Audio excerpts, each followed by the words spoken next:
Hello, all you beautiful people out there. I am Jillian Christine Severson, in case you don't know my name.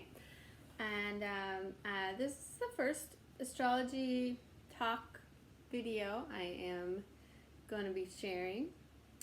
I am a fledgling astrologer, and I just want to talk a little bit about the last eclipse.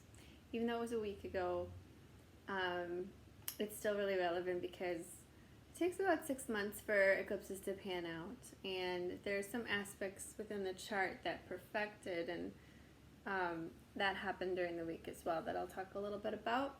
And it's also quite significant because it happened on the solar return of the United States of America, 4th of July, Independence Day, which is the chart used by most astrologers as the initiation chart of the United States.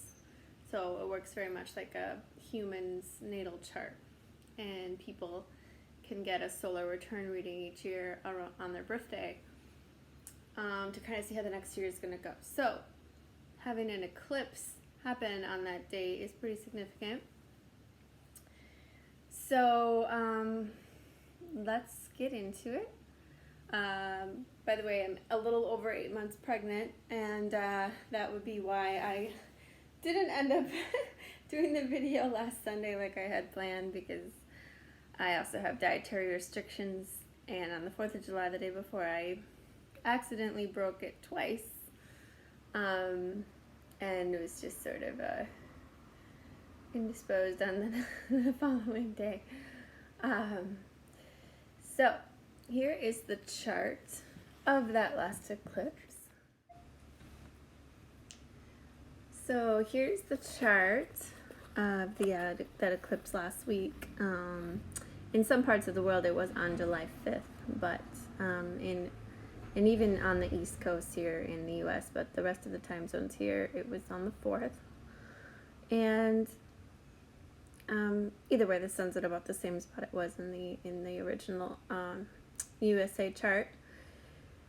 So there's a lot of what are called glyphs on here, and it's all the planets as well as the asteroids, the part of fortune, the north and south node, angles like the MC, which is the highest point in the chart. So you can probably find the moon. It looks like the moon, and it's light brown. And exactly opposite of that, you can see the sun, the circle with the dot in it, also light brown. So every lunar eclipse is going to be that. It's a full moon. And every full moon is the sun in the opposite part of the sky as the moon. And this was a partial eclipse, the first and third of the series of 3 this summer, which is an extended eclipse portal, are partial and penumbral, while the middle one was full solar eclipse. As you can see and probably know, if you're at all interested in astrology, the moon was in Capricorn for this eclipse. And it is the last eclipse of the year and a half plus, longer than that, of the eclipses in the signs of the duality of the signs of Capricorn and Cancer. So it's just a finishing up of really what's already been happening for quite a while now. As far as the emphasis in the tearing down of societal structures, which is what Capricorn represents, and government, and with Pluto and Saturn having conjunctions there, that can be and is sort of needing to tear down and rebuild. And then it's especially emphasized this time in that 35-ish year cycle of the Pluto-Saturn conjunctions by Jupiter, the largest planet in the solar system, being there as well. But zoning in more on this eclipse, I want to point out part of the reason I wanted to make this video is I haven't really heard other astrologers talk about Vesta being highly involved in this eclipse as well as the prior one. And she's a really big deal in this eclipse because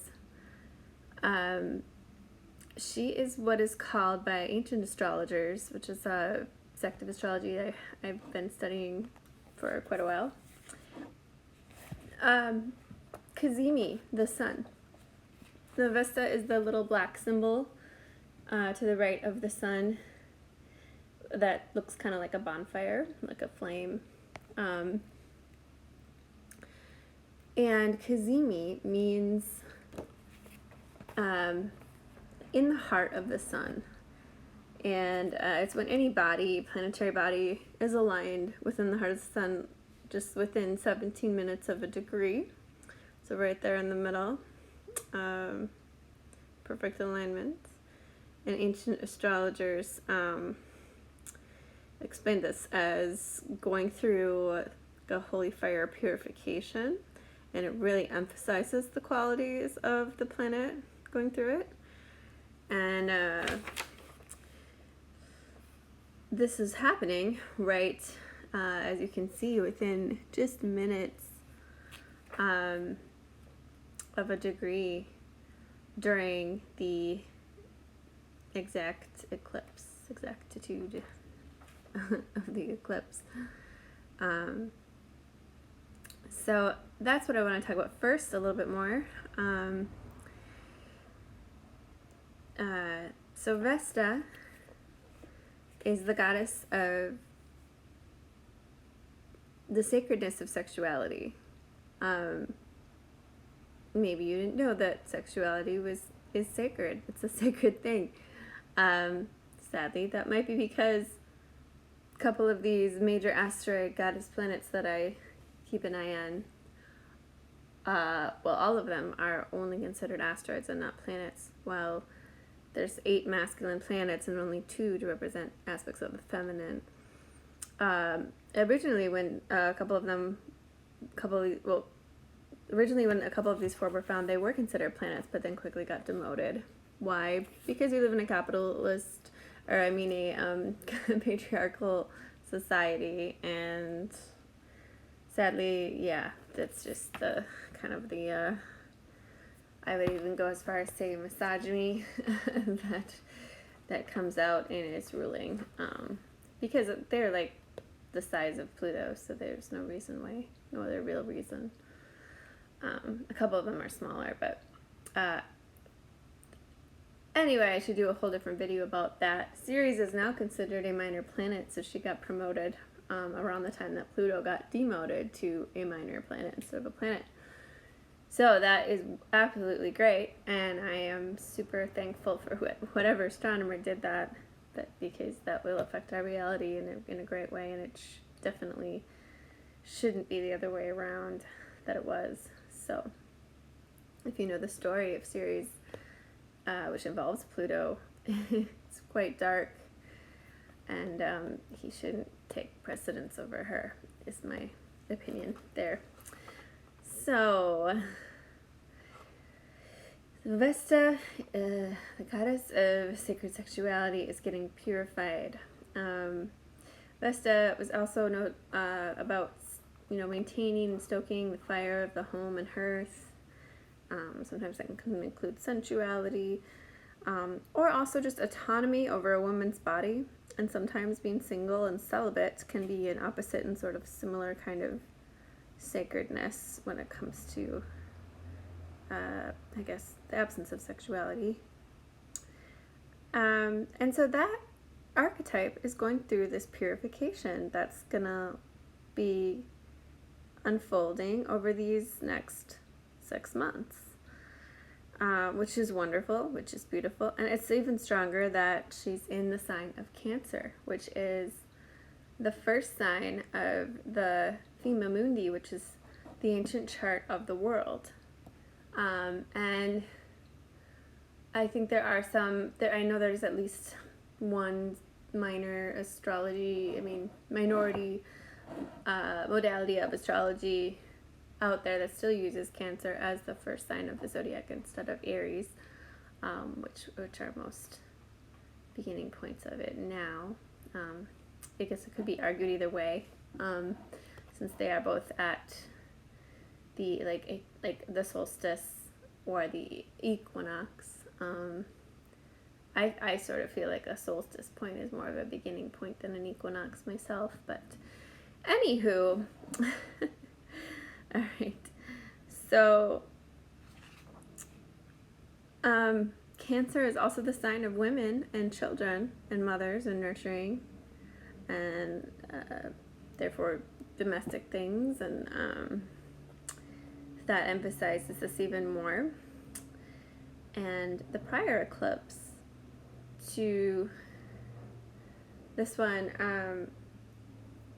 had both luminaries within the very first degree of Cancer, so the very first degree of the chart of the world. And that is powerful. And Vesta was nearby for that eclipse as well, just a few degrees away, I believe. Maybe 4 or 5, something like that. So, yeah, there's a reason for that. We all kind of can begin to look at this within ourselves, within our personal lives. But there's really something going on in the world that's starting to be revealed that's, not sacred at all when it comes to women and children, as we have begun to see more and more since this eclipse happened already with the sex trafficking arrest, Ghislaine Maxwell, and the other thing that happened this week was the Wayfair company being looked into, hopefully, being exposed as a likely sex trafficking company, which is involved with the Federal Reserve, involved with the CEO is involved with a children's foundation. It's pretty crazy. And there's lots of pictures of the CEO, like with certain politicians and celebrities, and including Ghislaine, who was arrested for sex trafficking, who was the partner of Jeffrey Epstein, who was also arrested for that about a year ago. Anyway, so over there by the moon, we have Pallas Athena, another astro goddess, another major one. She's not right up next to the moon, but within 10 degrees, which is considered a conjunction, and heading towards the moon. And the moon moves fast too, so especially when it's a planet retrograde heading towards it, and therefore they're running towards each other. And then when it's with the moon, which is the fastest moving body up there, it's still a conjunction. And therefore, same story pretty much with Jupiter and Pluto, the little glyphs next to Pallas Athena, which is the diamond and the cross below in black, and then we've got Jupiter and then Pluto and then Saturn, all in the sign of Capricorn there. But as you can see, at 23 degrees, all three of those planetary bodies are in a very, very tight conjunction, or what's called an adherence in ancient astrology. And I'm really glad that Pallas, the asteroid, is there and nearest to the moon, and because she's the strategic warrior goddess, often symbolized by an owl. She was very wise. She was always beating Mars in the ancient Greek myths. Who's like a warrior male god, and she's helping give Jupiter a boost, which is needed. It's because Jupiter's in the sign of its fall. Each planet in each astrology has one sign that is considered its fall, and so he's not very happy there. He's been there for a while, since the beginning of December.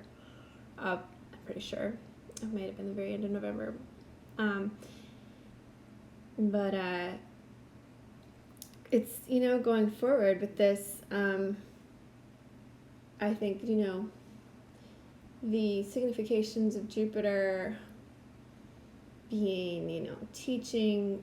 Jupiter's a benefic planet, making everything a little better, a little bigger, expanding things. I think Jupiter's making a bit of the climb now, from its low place there in Capricorn, and I think we're going to need some strategy and wisdom and warrior energy to do that. And it's not a time to be lazy. It's especially going forward, and especially now that Mars has entered Aries, it's a time to apply ourselves and to really do what we can to participate in this very needed time on the planet where we are needed to participate, as it is just a great time of change. So many cycles that once this year have aligned to begin and end at the same time. So another quick note about this Capricorn piece of this chart is that Saturn, the ruler of Capricorn, is at 29 degrees. The last degree of Capricorn, which was called the anaretic degree in ancient astrology, and Saturn, does pretty well, since it's his feminine place or land or domicile, Capricorn, and he is retrograde, but I think that's kind of a good thing, and I'll say why I think that in a second. But going back to Saturn being at the 29th degree of Capricorn, I think this gives the rebuilding piece, as I said earlier about these conjunctions of Capricorn this year. It gives that piece over this next 6-month period an end in sight potential. So that's positive, since it's less chaos, less uncertainty, less insecurity.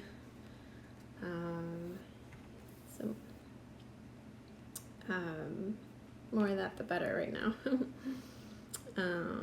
I also, don't think that it's bad that it's retrograde, because even though it might mean it won't give us as clear or as vast of a vision, it is closer to the Earth in retrograde, and it's in review, so it should give a more grounded grasp of the goals or next steps of the reestablishing of societies, which I know kind of goes along with that. Like I was just saying, that a little bit need of groundedness with all of the change going on energetically throughout the world.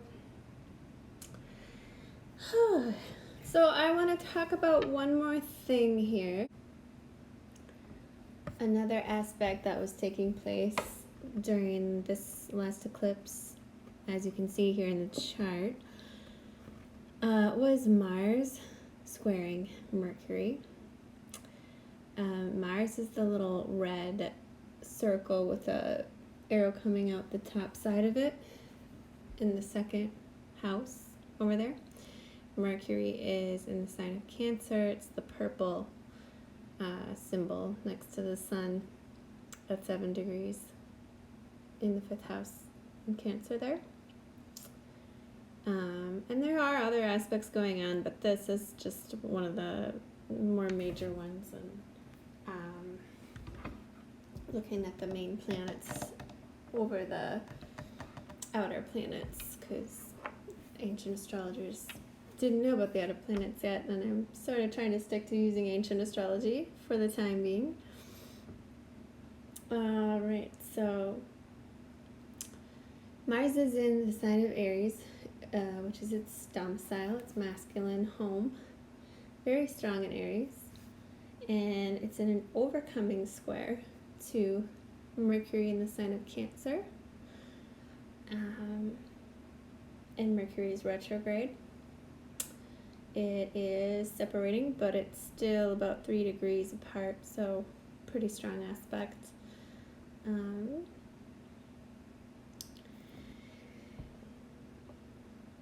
So I know I just said I wasn't going to talk about more recently discovered planets, but I just got to mention, since it's on the screen, that Mars is coming into conjunction as well with Chiron here.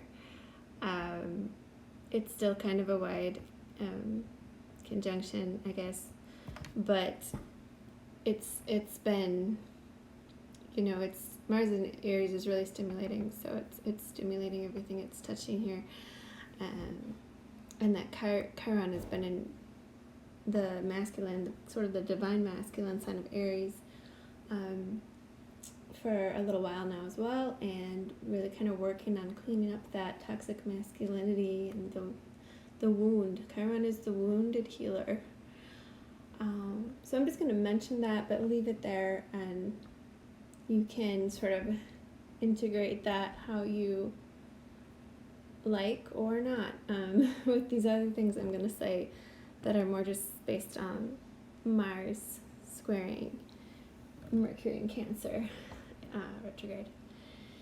So, and being in an overcoming square, so Mars has the sort of the upper hand. More of its qualities are going to come out in this combination, and Mars also, like I said, is in a stronger sign than Mercury is.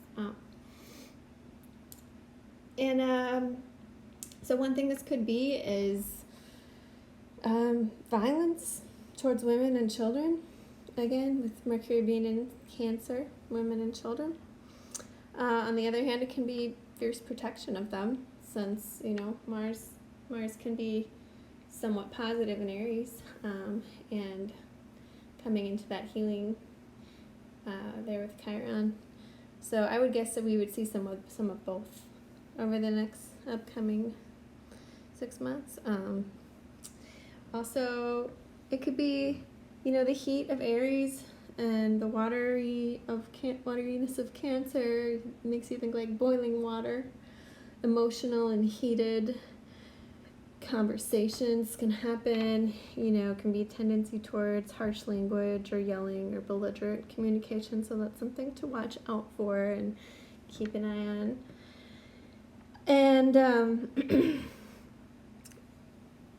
that's it can also be, and we can see that, in the media too, sort of like a competitive, emotion-based communication in the media, and not so clear with Mercury being retrograde.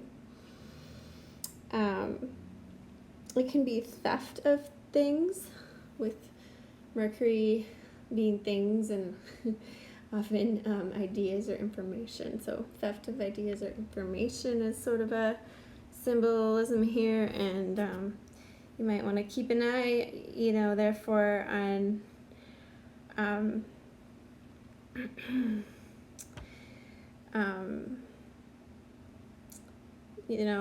remembering to keep being skeptical of so-called news articles, especially in the mainstream media.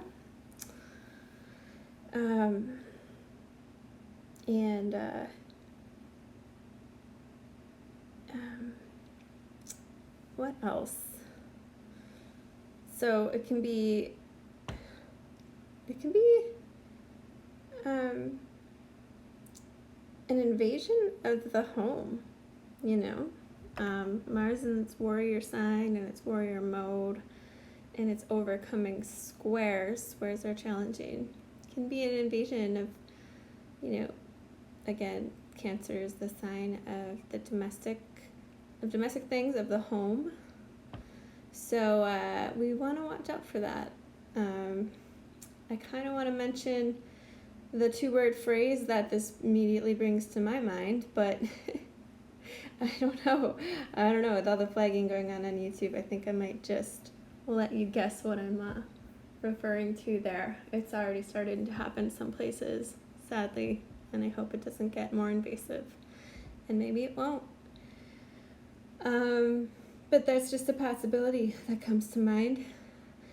And Mercury, again, is retrograde, and in the sign of Mars's fall. Mars's fall, it's in Cancer.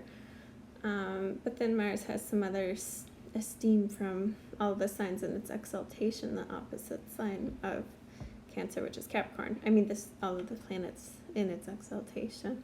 So, yeah, you never know which way it might go. We gotta be active and aware and intentional. And sort of really stimulating the review of the prior couple weeks of things that came up prior to the eclipse, I think, as well. And then, one last thing I want to say is Mercury comes from, in the ancient astrology, it's like merchants and mercantile, commercial, basically money and exchanges and things like that. Sometimes Venus is somewhat associated with money as well, and Venus does also happen to be involved because she is also in a aspect with Mars, an inferior sextile, and she's in the sign of Mercury's masculine domicile. Therefore, with that sharp Mars overcoming both of them in Aries, it's a strong sign, and that sort of cleaning up of the wound energy. It could go either way, but definitely changes and sharp turns in our money system is a possibility here. So I think we're starting to see little hints of that coming as well, either going back to the gold standard or to digital currency. I hope not. And there's been talk of inflation. It's something we got to figure out. There are definitely agendas already for changing our economic system. So that's pretty much all I have to say about last week's eclipse. Actually, one more thing, I can't help it. I've got to say a little bit about Uranus. Uranus is in there in an overcoming sextile to those Cancer planets, the Sun, Vesta, and Mercury. So these changes will likely be sudden, disruptive, revolutionary, and liberating, I'm sure, providing more freedom to people who didn't have it prior, more freedom in general to societies at large. Uranus and Taurus shaking up the earth, unearthing some underworld goings on, maybe, perhaps. All right, now that's a wrap. Thank you for listening to my first astrology forecast video, and thank you so much if you made it all the way through, and thank you for your patience with my baby brain and my lengthy delineations of the chart. Yeah, I hope to do this again at least a couple times before my baby is born. Little guy due on the last day of Leo, so we'll see. Might be Leo, might be Virgo, not sure. It'll be a fun surprise. Take care. Remember to be kind to each other. Be compassionate. Have kindness. Really listen to each other. It's important at this time in the world, and have some curiosity too. There's some curiosity in there. That good Gemini North Node medicine is going to help us do that. All right. Peace and love to you all. Take care.